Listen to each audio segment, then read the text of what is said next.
Hello everyone, welcome back to my channel. আশা করি তোমরা ভীষণ ভালো আছো, আমিও খুবই ভালো আছি। তো এখান থেকে আজকে ভিডিওটা স্টার্ট করতে হলো।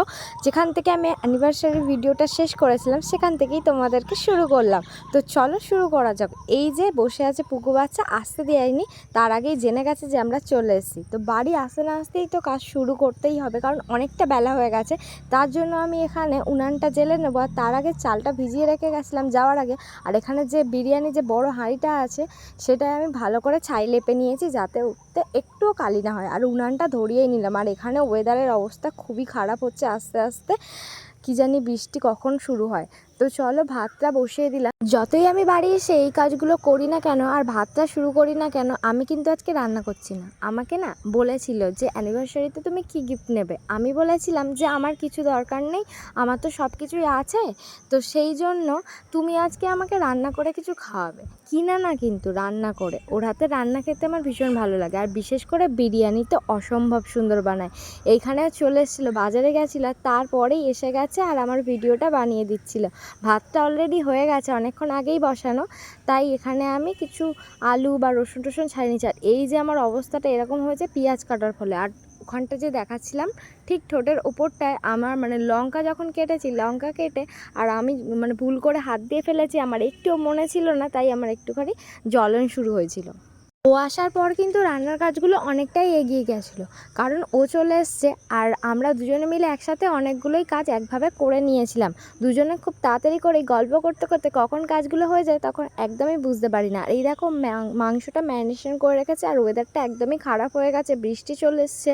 তো তার জন্য এখানে একটু ভিডিওটার কোয়ালিটিটা একটু প্রবলেম হচ্ছে, তা তোমরা একটু দেখে নাও। এই যে একটু ঝড় বৃষ্টির মতো আবহাওয়া হচ্ছে, টিপটিপ করে বৃষ্টি পড়ছে আর একটু হাওয়া দিচ্ছে।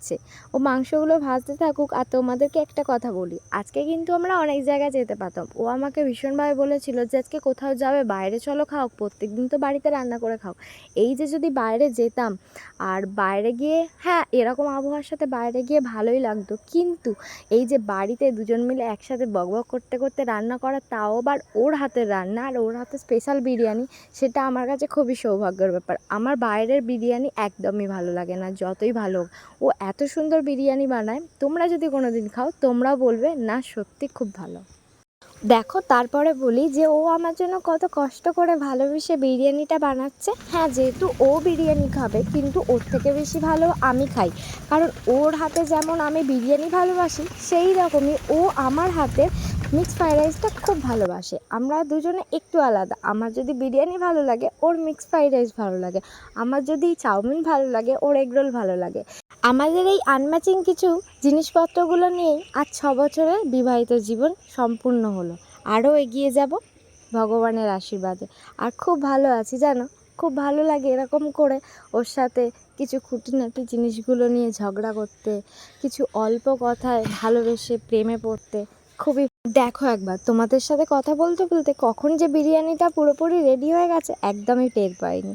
তো ওই সব কাজগুলো করলো, আর বিরিয়ানিটা ওই এখন বেড়ে দিচ্ছে। খুবই টেস্ট হয়েছে, এত ভালো স্মেল উঠেছে কি বলবো তোমাদের, এত সুন্দর। উফ, তোমরা দেখে হয়তো বুঝতে পারছো কতটা সুন্দর হয়েছে, ভীষণ সুন্দর হয়েছে। আমি তো এখনও মুখে নেইনি, স্মেল উঠে এত সুন্দর লাগছে। এইবার যখন আমি খাবো, ও তো স্টার্ট করে দিয়েছে, ও প্রচুর গরম গরম খেতে পারে জানো। ওই যে বললাম আমাদের মধ্যে কিছু কিছু অমিল আছে, আমি একদম গরম খেতে পারি না, একটু ঠান্ডা হলে তারপর।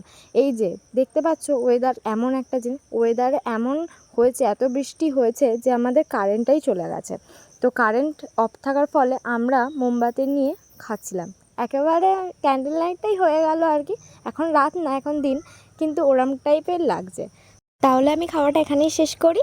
তো এখানে সন্ধে হতেই আমি একটু রেস্ট নিয়ে নিয়েছিলাম, সন্ধে হতেই আমি মায়ের কাছে একটু চলে এসেছিলাম।